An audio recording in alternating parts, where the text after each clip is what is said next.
Hello everybody, it's the old man talking to you again. Hope you're all well and staying healthy. Today we're going to talk about firewood part 2. In firewood part 1, I gave you a little bit of advice on how to set up your firewood stacking area. And today in firewood part 2, I'm going to give you some advice on how to actually stack the firewood. And it's really easy, really simple advice. Here it is. When you stack your firewood, make it an event. Make it fun. Get a hold of some family, some friends. Make sure you have plenty of food. Get the grill going. Have lots of adult beverages. And then everybody's fired up to help you stack firewood. And you'll find out that big giant pile of firewood that looked really intimidating, now it's going to be all stacked in a relatively short amount of time. So that's my advice for today. Let's get to it. All right, so here we are with firewood part 2. Got a stack of firewood here, a big pile of it, about 3 cord worth, and all that firewood. Now, Old Man Winter's on the way, so I got to get it underneath and stacked up out of the weather so it can continue to dry out and be accessible. And here's a perfect spot underneath the deck, which goes up the whole side of the cabin on a hillside, so the space gets smaller, but I've done this before and it should fit the 3 cord. The deck will keep the weather off it. I'll still have to put a top on it. What's also important is, we can get a little closer here, is I built up some terraced pallets under here to keep the wood off the ground so the air circulates under it. And then you can see I've got some pieces of firewood laid out because I want to measure out the stacks, because the stacks, the distance between the stacks has to be appreciable so that the firewood can dry out.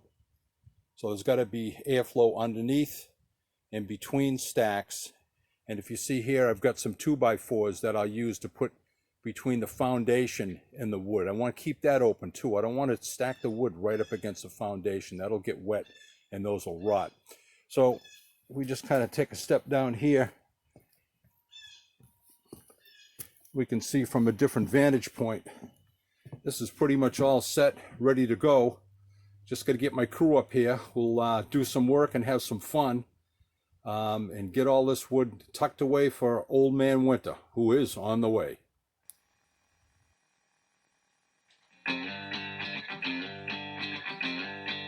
Stack wood now.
Stack wood now.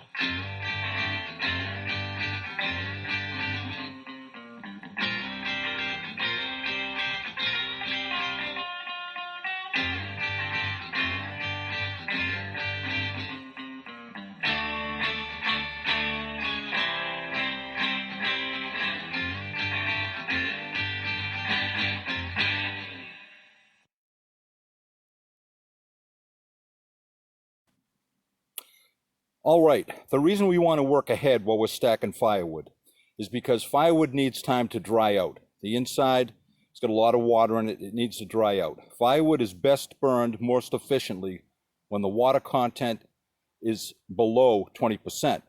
And you want to get yourself Nice little moisture meter. This costs $19.95. Short money. I've got it set to measure the moisture in wood. And this piece of wood that it's on is a piece that we just got through stacking. And again, this is seasoned firewood. Still needs a little time to dry out. So let's check and see what the moisture is on it. I can do it without knocking it over. It's got 2 sharp pins. Make sure that doesn't wind up going into your skin. And I'll stick that in. And we can read it. And we see it's reading 17.8%. That's under 20, which is okay, but it's going to dry out more than that. So if we go over here to a piece of wood that's been drying out for almost a year now, we'll check this one.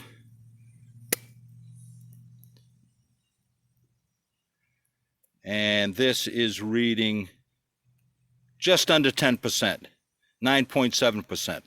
That's fantastic. That's pretty much where you want it to be. So we need that wood to be below 20%, preferably below 10%, and it will burn efficiently.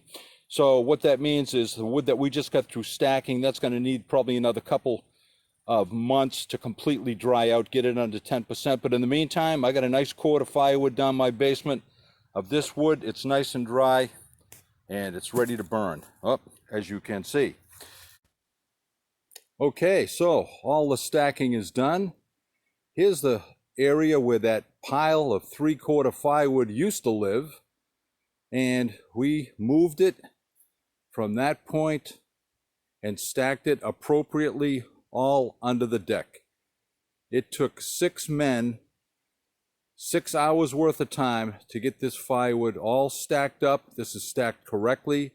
It'll continue to dry out, and it'll be easily accessible throughout the winter. Well, I might have to do a little shoveling, that's okay.